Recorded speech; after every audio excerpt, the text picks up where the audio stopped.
I recently left my job for CAT exam. जब life में आपको कुछ बड़ा करना होता है, कुछ अलग करना होता है, तो आपको कुछ चीज़ें पीछे छोड़नी होती है. And that was my job.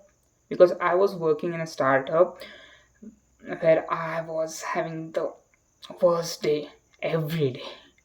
Because we cannot say that you will have to do certain thing.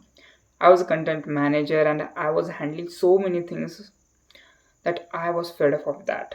And मुझे कैट का प्रिपरेशन करने में बिल्कुल भी टाइम नहीं मिलता था. And it's August time, I am preparing for my CAT exam.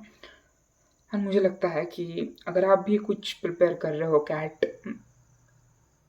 अगर आप भी कैट के लिए प्रिपेयर कर रहे हो, तो this is the time guys to get serious.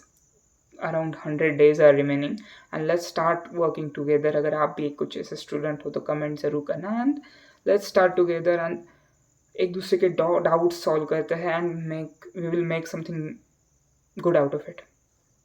Best of luck for your CAT exam.